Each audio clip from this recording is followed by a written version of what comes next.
మన వీడియోలో ఇప్పుడు చక్కగా మంచి టేస్టీ రెసిపీ చూపిస్తున్నాను. బ్రేక్ఫాస్ట్కైనా, లంచ్కైనా, డిన్నర్కైనా చాలా రుచిగా ఉంటుంది. మనము ఈజీగా తయారు చేసుకోవచ్చు. చిటికీలో మనకి చక్కగా హెల్దీ లాగా కూడా మనకి చిటికీలో చక్కగా మనము రెడీ చేసుకోవచ్చు. హెల్దీగా కూడా ఉంటుంది. బరువు తగ్గాలనుకున్నా, కొలెస్ట్రాల్ తగ్గాలనుకున్నా ఇది చక్కగా మనము రెడీ చేసుకోవచ్చు. మనము తిన్నా కూడా మనకి ఆకలి అనిపించదు. చక్కగా బాగుంటుంది. చిటికీలో మనకి రెడీ అయిపోయింది. మనము జొన్న కిచిడి తయారు చేసుకోవటానికి ఇలాగా ఒక గిన్నె పెట్టుకొని తెల్ల జొన్నలు తీసుకొని వాటిని ముందుగా ఒక 6-7 గంటలు నానబెట్టి వాటిని ఎండబెట్టేసి ఇలాగా రవ్వ తయారు చేసుకుంటాను. అది తీసుకున్న ఒక గ్లాసు ఇలాగా క్వాలిటీ తీసుకున్నా. ఇది ఇలాగ వేసుకున్నాక మనము గ్లాసు రవ్వకి వాటరు ఇదిగండి. ఈ గ్లాసుతోనే అలాగే 4 గ్లాసులు పోసుకుంటున్నాను. ఎందుకంటే ఇది గిన్నె కాబట్టి. కుక్కర్ అయితే మనము 3 పోసుకోవచ్చు. ఇలాగా 4 గ్లాసులు పోసుకొని మనం వాటిని 20 నిమిషాలు మనము వాటిని రెడీ చేసుకున్నాము. ఇది అలాగే కొంచెము చెక్క, కొన్ని మిరియాలు, టేస్ట్కు తగ్గ సాల్ట్, ఇలాగా ఉప్పు వేసుకున్నాక దీన్ని ఇలాగా కలిపేసి మొత్తము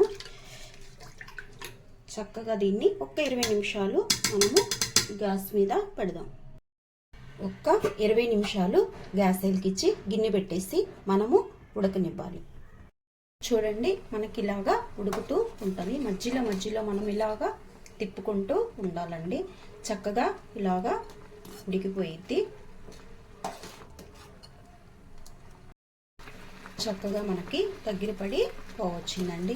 ఇదేంటంటే నైటల్లా అవి జొన్నలు నాని చక్కగా ఉదయాన్నే కొంచెంసేపు ఒక అరగంట ఎండలో పెట్టేసి మిక్సీ పెట్టాను. అందువల్ల మనకి ఇది త్వరగా ఉడికిపోతాయి. చూడండి, మనకి చక్కగా ఉడికిపోయింది. మనకి ఇదిగండి, ఇలా పట్టుకొని చూస్తే మనకి ఉడికిపోయిందా లేదన్నది తెలిసిపోయింది. మెత్తగా అయిపోయింది. చాలు, మనకి చక్కగా ఉడికిపోయింది. ఇలా ఉంటే కిచిడీకి బాగుంటుంది. ఇప్పుడు స్టవ్ వెలిగించి ప్యాన్ పెట్టేసి 1 స్పూను ఆయిల్ వేసుకుందామండి. అంతేను. కావాలంటే నెయ్యి కూడా వేసుకోవచ్చు. కానీ మనం ఇప్పుడు హెల్దీగా చేసుకుంటున్నాం కాబట్టి మనము వెన్న అవసరంలా ఆయిల్ వేసుకుందాం. అలాగే ఆయిల్ వేడెక్కిపోయినాక మనం ఇప్పుడు పోపు దినుసులు, అలాగే సన్నగా తరిగిన వెల్లుల్లి,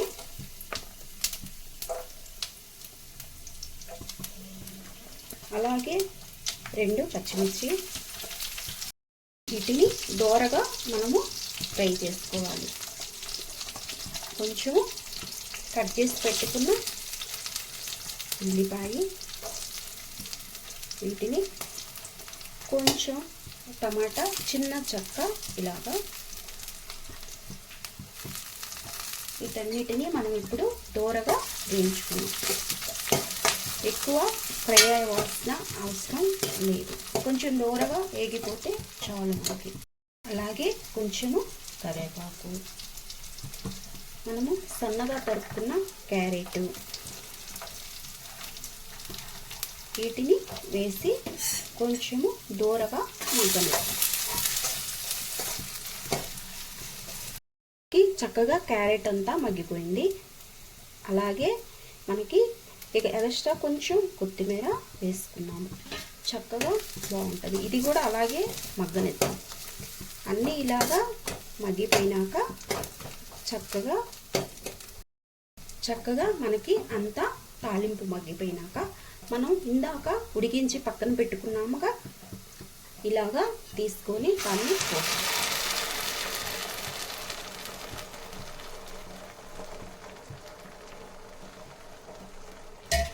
పోసేసి దాన్ని చక్కగా అంతా కలుపుకుందాం.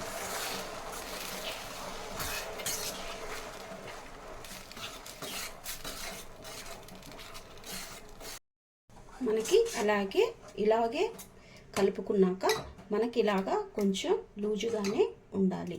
ఆరిపోయినాక గట్టి పడుతుంది మనకని ఇలాగే మనం రెడీ చేసుకోవాలి. ఇంకా అంతా అయిపోయినాక కొంచెం ఉప్పు సరిపోయిందో లేదో చూసేసుకొని సరిపోతే దాన్ని మనం మూత పెట్టేసి 2 నిమిషాలు సన్న సెక మీద ఉంచుదాం, మగ్గిపోయింది. మనము 2 నిమిషాల తర్వాత మూత తీస్తే చక్కగా ఉడికిపోయింది. చక్కగా మనకి ఇలాగా వచ్చింది. ఆరిపోతే చక్కగా గట్టిపడుతుంది. ఇప్పుడు మనము టేస్ట్కి ఒక సగం నిమ్మ చెక్క పిండుకున్నాం. చక్కగా బాగుంటుంది టేస్ట్. మనము ఇలాగా నిమ్మ చెక్క పిండేసేసుకొని స్టవ్ ఆపేసేసుకుందాం. అంతే, జొన్న కిచిడి మనకి చక్కగా రెడీ అయిపోయింది. చక్కగా ఉదయాన్నే మనం ఇది బ్రేక్ఫాస్ట్లా కూడా చేయొచ్చు. చేసినా కూడా మనకి చక్కగా ఉంటుంది. ఇది షుగర్ కంట్రోల్ అయ్యిద్ది. చక్కగా దీన్ని ఇట్లాగా చిటికలో హెల్తీగా మనము ప్రిపేర్ చేసుకొని పెట్టుకొని చక్కగా తినొచ్చు. మనం వీటిల్లో వేసిన అన్నీ చక్కగా టేస్ట్ బాగా అనిపిస్తుంది. తింటున్నా కూడా టేస్ట్ బాగుంటుంది. బాగా టేస్ట్ సూపర్ ఉంది.